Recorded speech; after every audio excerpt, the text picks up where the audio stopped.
I grew up in a loving and ordinary family surrounded by good friends. Everything about me was pretty average: my looks, my academics, and my athletic abilities.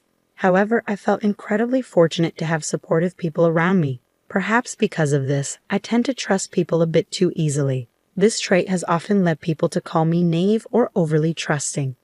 This story is about my troublesome mother-in-law, who often bullied her trusting daughter-in-law. My name is Mary. I'm 31 years old and work as a salesperson. My husband Jake and I got married just a year ago, so I still feel like a newlywed. I used to think about starting a family and would often say, "Let's have a baby." But truthfully, I was still enjoying the blissful early days of our marriage. Jake's parents live about 20 minutes away from our apartment. His mother, Diane, would often invite us over for dinner, and we'd enjoy a family meal together once a month. Some of my friends expressed concern, asking if visiting my in-laws that frequently was too much. But Jake's dad, Tom, is a great conversationalist, and Diane is quite sweet, so I didn't mind at all. Besides, Diane prefers to handle the kitchen herself, so I was treated like a guest.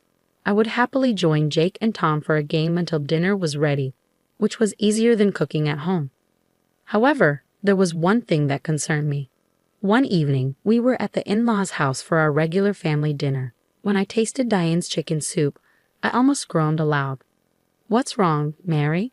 Jake asked, looking at me curiously. "Oh, we never had celery in chicken soup at my parents' house, so I thought it was interesting." "It's delicious, Diane," I replied. "Is it? Thank you. There's plenty more," Diane said, smiling. I struggled to smile back at Diane, who seemed pleased. The soup was incredibly salty, and I wasn't sure I could manage another bowl without raising my blood pressure. I glanced at Jake and Tom, but they were happily enjoying it. This was normal for them. Once again, I forced myself to eat the soup, which had so much sodium it could have dissolved a rock. It seemed my in-laws had a preference for intense flavors. Diane's cooking was sometimes as salty as seawater and at other times as sweet as condensed milk. The first time I tried it, I nearly spat it out. Yet the rest of the family ate it as if it were perfectly normal, and I was astonished by their taste preferences. I felt bad leaving food on my plate, so I usually ate everything, but it was often too much for my stomach to handle. I was worried about the impact such heavily flavored food could have on their health. I consulted with a friend who was a nutritionist and began collecting recipes and pamphlets on healthier cooking. But as a new daughter-in-law, I couldn't exactly say, "Your cooking is too rich in flavor. Please modify your recipes." At home, I cooked meals seasoned according to recipes, thinking that would be more flavorful for Jake. I constantly asked him, "Is it good?" Every time he sweetly replied, "Whatever you cook is delicious," but given his upbringing on such rich food, I doubted he was being entirely honest. Nonetheless, I prioritized our health and continued cooking with normal seasonings. There was another thing that concerned me. Diane sometimes served stale food. The bread on my plate would be dry and hard, and occasionally, dessert would include partially rotten fruit. I discreetly avoided the parts I couldn't eat, but I worried that my in-laws might eventually get food poisoning. One day, Diane offered me some cookies as a snack. However, I noticed they had expired 6 months ago. Jake noticed too and alerted her. "Mom, these cookies are expired." "Oh no, I'm so careless," Diane said, laughing it off. I was relieved she didn't take it seriously, but I was startled when I found the same box of cookies mixed in with a snack bag she gave me during our next visit. I had seen this kind of forgetfulness before when my grandmother developed dementia. What should I do? Diane is only in her 50s, but I began to worry that she might have dementia. I wanted to talk to Jake about his mother's overly seasoned food and her possible signs of dementia, but I was afraid it might be too much for him to handle. Then one day, a small miracle happened to us. I found out I was pregnant. Jake was thrilled. "I'm finally going to be a dad. Is it a boy or a girl?" He would stroke my belly every day with excitement. "When are we going to tell our parents? Should we wait until the end of the first trimester?" "Well, the doctor only just confirmed the heartbeat, but I want to tell them after the 12-week checkup, just in case something happens. I guess we just have to wait and see. I can't wait to tell everyone. I think my mom's gonna cry when she hears the news." "You're right," I said, imagining Diane congratulating me with tears in her eyes. The thought warmed my heart. I was so excited about the long-awaited pregnancy that I had completely pushed my worries to the back of my mind. The following weekend, however, when I saw Diane's chicken soup on the table, I realized there was a big problem. If I ate her over-seasoned food, it might affect my baby. The pregnancy books I've been reading said that high blood pressure and diabetes could negatively impact pregnancy and childbirth. Stale bread and expired foods might be okay for me, but they could harm my baby. The thought made me anxious, and I couldn't bring myself to start eating. "Oh no, Mary, you haven't eaten at all. I hope it's not too bad for your taste," Diane said, looking at my plate with a frown. No, it's not that," I quickly replied. "She's just tired and doesn't have much of an appetite," Jake said, thinking it was morning sickness, and rushed to save me. "I see. Are you working too hard, Mary? Don't push yourself too much," Tom added kindly, but Diane's face remained grim. I felt guilty for leaving the food untouched and for lying to them. After everyone else finished their meal, Diane offered me a large brownie topped with ice cream and a cup of tea. "Have some sweets, at least. I'm sure it will relax you." "Thank you so much, Diane," I said. What a thoughtful person. I decided I would at least have a bite, even though I'd been getting heartburn from sweets lately. I noticed that Jake had a smaller piece without ice cream. I whispered to him so Diane wouldn't hear from the kitchen. "Jake, can I switch with yours?" "Huh?" "Oh, sure," he said, passing me his plate. I cut a thin piece with my fork. It was moist and soft. I put it in my mouth and washed it down with tea. "Huh? This brownie is a little hard," Jake said as he cut his brownie in half. No. Diane suddenly screamed, bursting out of the kitchen. My heart jumped at her outburst. Jake looked equally puzzled as Diane snatched the brownie from his hand. "Why are you having Mary's brownie? I gave it to her. It doesn't matter who eats it." "Yes, it does. That one is outdated." "What?" Jake exclaimed, shocked. The unexpected revelation left us all silent. Confused by her admission, I asked, "That brownie was old." I didn't notice because the ice cream was melting on top. My words didn't help the situation. Instead, they confirmed that there was malice in Diane's actions. In other words, she had tried to disguise the staleness with ice cream. "Isn't that right, Mom?" Jake asked Diane with chilling calmness. Diane quickly tried to make things right. "No, that's not it. It's old, but it's big and still tasty, so I wanted Mary to have it." "Then why did you stop me so forcefully from eating it? You gave it to Mary even though you knew it wasn't safe to eat." "No way." I finally realized what was happening and a shiver ran down my spine. "Have you been feeding me stale food and giving me expired snacks on purpose?" I asked, my voice shaking. "What? What's going on, honey?" Tom glared at Diane like she was a stranger. "No, not on purpose. I just happened to have some leftovers and I didn't want to waste them. So I gave them to Mary," Diane said, trying to defend herself. "That's what you call on purpose. I can't think of any good reason to make someone else eat bad food that you don't want," Jake said, his anger barely contained. "But she's not really our family. She's an outsider, so why not give her the old food, right?" Diane continued, her voice dripping with contempt. "Mom, I married Mary and became a part of her family too, but I was never treated like that," Jake replied. Diane slammed her hand on the table in panic. As I watched her, my heart sank. The Diane I had loved and admired seemed to vanish before my eyes. I was deeply disappointed, wondering if my positive perception of her had been nothing more than an illusion. I had always believed she was kind and nice. But now, knowing I had been betrayed, she looked like a distressed demon trying to make excuses. Then another thought crossed my mind. Could all her overly intense food have been on purpose too? "What? What are you suggesting?" Diane asked, her voice faltering. Tom and Jake exchanged glances. Diane's expression shifted as if she'd been caught red-handed. Jake picked up my bowl of chicken soup. "Don't, Jake," Diane cried, but Jake ignored her and took a spoonful. He spat it out immediately. "Ew, it's like seawater," he said, grimacing. Tom also tasted the untouched part of my soup and scolded, "Mary, have you always been eating food like this?" "Yes, I thought this was just how it was supposed to taste here since you and Jake were eating it too." "That's because ours was normal." "I see," Tom said, shaking his head. Jake's shoulders slumped as if all the strength had left him. How could you not realize something was wrong, Mom? It's more than just bad flavor. You've even been giving her expired snacks. I thought she had dementia, I said softly.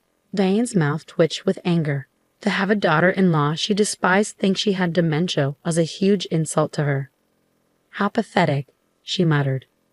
You're so sweet, Mary, Jake said reassuringly. You put up with her because you thought she was sick. Turning to his mother, Jake said, Mom, I can't believe you'd bully such a good person who trusted you. Tom nodded. I never thought Diane was capable of this either. That's why I consulted many people, I explained. I was worried about Diane's health. I thought maybe her taste buds were off and that she might be showing signs of dementia, even though she's only in her 50s. Many people, Diane repeated, alarmed. She hadn't realized her misdeeds had been shared with others. Yes, like my parents, friends, and coworkers. They were all very helpful, giving me tips and pamphlets. I pulled out a stack of pamphlets from my bag and piled them on the table. I had been carrying them around with the intention of talking to Tom and Jake someday. I never thought they'd come in handy this way. Well, you were really worried about her, Tom said, unfolding a pamphlet as if moved by my actions. Of course, Diane was upset. You're terrible. I am not sick. It's you who are terrible, Diane, Tom said. Unlike you, Mary has a pure heart and was sincerely concerned about you. Shut up, Diane shouted, her face twisted with rage. She pointed at me like a demon. I never liked her from the beginning. My beloved son was taken away by a woman like her. Jake's face hardened. Are you calling her dumb? You're the one who failed to see what an amazing woman I married. You were fooled by her, Diane yelled. In front of me, my in-laws had a fierce argument. Knowing Diane hated me was painful, especially because I had trusted her. Why didn't you tell me before the wedding? Jake asked later as we prepared to leave. If I had known, Diane interrupted, her voice hopeful. Jake, if I had known. I would have cut ties, Jake finished, ignoring Diane's despair. He hugged me tightly. I'm sorry, Mary. I didn't realize how much you were going through. I'm sorry, too, I replied. I didn't recognize her intentions. Hideous? Diane's eyes twitched in disbelief. She never expected to be told such a thing by someone she had looked down on. I married you because you're so pure, Jake said to me. Don't worry. We'll never come here again. Wait, you can't. Diane cried out desperately. You were a terrible mother, Jake said, turning away. I won't allow you to treat Mary this way. I'll never let you see your child. Diane shrieked, desperation in her voice. A child, are you? She began, looking at my belly as if the realization suddenly dawned on her. If she had noticed earlier, when I had no appetite, perhaps things might have turned out differently, but she was too preoccupied with her scheming. Let's go, Mary, Jake said, taking my hand. Yeah, I replied, accepting his support and standing up slowly. Wait, I'm sorry, Jake, it was just a small indiscretion. Diane rushed to grab his arm, but Jake dismissed her and said, I'm not the one you should be apologizing to. Diane glanced at me, her eyes still full of disdain. I didn't want to forgive someone who so clearly harbored a grudge against me, so I spoke before she could say anything. I had a lot of trust in you, and you betrayed me. I can't trust you anymore, not for the rest of my life. I can't let someone like you near my precious child. Goodbye. No. Diane collapsed in anguish as we left without looking back, with Tom witnessing our departure, knowing we would never return. It's strange for me to say this, but if only Diane could have cherished our relationship, she could have enjoyed a happy life as a grandmother, surrounded by her grandchildren. What a fool. Later, when I told my parents and friends who had supported me about what happened, their reactions were mixed. You finally realized, some said, either stunned or relieved. Apparently, everyone but me had been aware of the situation. They didn't tell me because I was genuinely concerned about Diane. They listened and collected pamphlets to help me understand when I was ready. One day, when it all finally dawned on me, I felt ashamed and embarrassed, my face burning with the realization. In fact, thanks to the wealth of information everyone had given me, I was able to prove that my concerns were valid. Because of their support, Jake and Tom were entirely on my side. I realized once again how truly blessed I was by the people around me. About 2 years later, I was busy taking care of our little son. Today was his first birthday, and I was hard at work preparing dishes I wasn't accustomed to making. Birthday cake, fried chicken, and more. Jake had been a great dad, playing with our son and changing his diapers. In the middle of it all, I got a call from Tom, who had been invited to the birthday party. I picked up the phone without hesitation, thinking he might have a question for me. "Hello?" "Mary?" The caller's voice was sickly sweet, not Tom's at all. Even after 2 years, I recognized Diane immediately. After we cut ties, we moved to a new place far from her and only told Tom where we were. I also blocked Diane's phone number and had my number erased from her phone. Thanks to Jake and Tom acting as a shield, she didn't make any unwelcome visits when I gave birth, and I had been able to live a peaceful life. Now, just hearing her voice on the other end of the line gave me goosebumps. "Where's Tom?" I asked sharply. "He's in the bathroom right now," she said, dodging my question. "Hey, isn't it my grandson's birthday today?" I didn't think Tom told her, but she might have noticed him discreetly preparing a gift. Jake sensed something was wrong from my tone of voice. He gestured to take over the phone with a worried look on his face, but I gave him a thumbs up and continued the call. I was too much of a mother now. The innocent, lovely wife was a thing of the past. "Listen, Mary, I truly feel bad about what happened. I was wrong to do those mean things. I really regret it," she said, her voice dripping with feigned sincerity. "Huh. So I want to see my grandson soon. I'll buy him lots of cute clothes and toys, see? Okay, well, I don't need you to hide needles in or bug the toys, so, no. Thank you. No, I wouldn't do such a horrible thing. I mean, you're exaggerating. I mean, you fed me all those disgusting things. It wasn't that bad, was it?" It was. Too much salt, sugar, and mold. Any of it could have destroyed my health. But, I mean it, I really regret it. I'm sure you're kind enough to understand. You're right, people often say I'm kind. Yes, you are. But it's not that I'm kind. I'm just naive and trust people too much. If someone betrays me, I will never trust them again. Huh? You'll never gain my trust again. I won't forgive you. I'll never let you see my precious son. Wait, Mary. Diane pleaded. Hey, what are you doing? I heard Tom yell in the background, and then the sound of them arguing filled the line.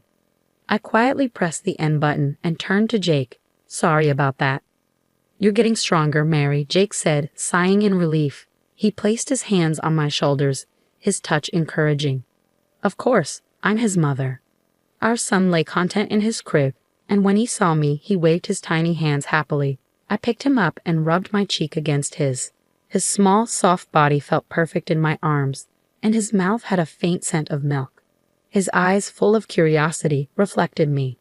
The presence of my son filled me with a powerful protective maternal instinct. For my son, I could be an angel or a demon. I had outgrown my role as a gentle but naive wife. Oh, it smells so good, Jake said, snapping me out of my thoughts. It's about time the birthday cake was ready in the oven, I replied, smiling as our innocent son cooed happily in response. Back then, I was oblivious to the malice of others, carefree and happy, but that was only because of the people who protected me. Now it was my turn to protect my family. I was determined to grow stronger and stronger, so that these happy days